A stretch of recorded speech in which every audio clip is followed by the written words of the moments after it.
ಚೆನ್ನಾಗಿದ್ದೀರ ಅಂತ ಭಾವಿಸ್ತೀನಿ. ನಾನು ನಿಮ್ಮ ಪ್ರೀತಿಯ ಜನಸ್ನೇಹಿ ಯೋಗೇಶ್. ಮೊದಲನೇದಾಗಿ ಸಂಯಮ ಟ್ರಸ್ಟ್ ಮತ್ತು ಸ್ವಾಮಿ ವಿವೇಕಾನಂದ ಯೂತ್ ಕ್ಲಬ್ಗೆ ನನ್ನ ಕಡೆಯಿಂದ ಹೃದಯಪೂರ್ವಕವಾಗಿ ಧನ್ಯವಾದಗಳನ್ನ ತಿಳಿಸ್ತೀನಿ. ಯಾಕೆಂತ ಹೇಳಿದ್ರೆ ಪ್ರತಿ ವರ್ಷ ಕೂಡ ಭಾಳ ನಿಷ್ಠೆ, ಪ್ರಾಮಾಣಿಕತೆ ಮತ್ತು ಭಕ್ತಿ ಈ ರೀತಿಯ ಒಂದು ಅದ್ಭುತವಾದಂಥ ಕಾರ್ಯಕ್ರಮವನ್ನು ನಮ್ಮ ಚಕ್ರವರ್ತಿಯವರು ಹಾಗೆ ಅವರೆಲ್ಲ ಸ್ನೇಹಿತರ ತಂಡ, ಅವರ ಅಂದರೆ ಈ ಸಂಸ್ಥೆಯಲ್ಲಿರ್ತಕ್ಕಂಥ ಗಣ್ಯರು ಎಲ್ಲ ಸೇರಿ ಒಂದು ಅದ್ಭುತವಾದಂಥ ಕಾರ್ಯವನ್ನು, ಗಣೇಶೋತ್ಸವ ಕಾರ್ಯಕ್ರಮವನ್ನು ತುಂಬ ಚೆನ್ನಾಗಿ ನಡೆಸ್ಕೊಂಡು ಬರ್ತಾ ಇದ್ದಾರೆ. ಭಾಳ ಖುಷಿ ಆಗುತ್ತೆ. ಇದು ಸೇರಿ ನಾನು ಹೆಚ್ಚು ಕಮ್ಮಿ 3ನೇ ವರ್ಷ ನಾನು ಇಲ್ಲಿಗೆ ಬರ್ತಾ ಇದ್ದೀನಿ. ನನಗೆ ಅಷ್ಟು ಪ್ರೀತಿ, ಗೌರವ, ಜೊತೆಗೆ ಇಲ್ಲಿರ್ತಕ್ಕಂಥ ಎಲ್ಲರ ಆಶೀರ್ವಾದ ಸಿಕ್ಕಿರೋದು ಭಾಳ ಖುಷಿ ಆಗುತ್ತೆ. ಆಮೇಲೆ ವಿಶೇಷವಾಗಿ ಈ ಒಂದು ಸಂಸ್ಥೆ ಇನ್ನೂ ದೊಡ್ಡ ಮಟ್ಟಿಗೆ ಬೆಳಿಬೇಕು. ನಮ್ಮ ಚಕ್ರವರ್ತಿಯವರು ಹಾಗೆ ಅವರ ಸ್ನೇಹಿತರು ಎಲ್ಲರೂ ಕೂಡ ಭಗವಂತನ ಆಶೀರ್ವಾದದಿಂದ ಒಂದೊಳ್ಳೆ ಸ್ಥಾನಕ್ಕೆ ಬೆಳಿಬೇಕು ಅಂತ ಮನಸ್ಫೂರ್ತಿಯಾಗಿ ಬೇಡ್ಕೊಳ್ತೀನಿ.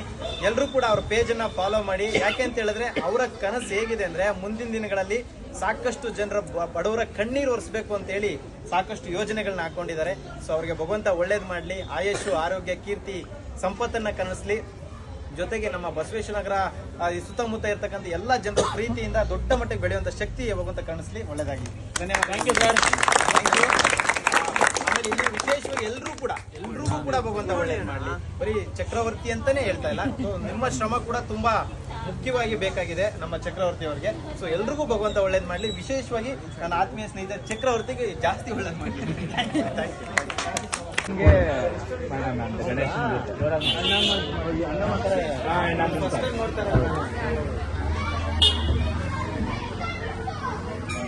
ನಿಂತ್ಕೊಳ್ಳಿ ನನಗೆ ಅಕ್ಕ, ನೀವು ಇಡೀ ರಾಜ್ಯಕ್ಕೆ ಗೊತ್ತಾಗಬೇಕು ಮಾಡ್ತಿರೋ ಕೆಲಸ, ಆ ಥರ ಒಂದು ದಿನ ಬರಲಿ. Thank you. ಬಾಯ್.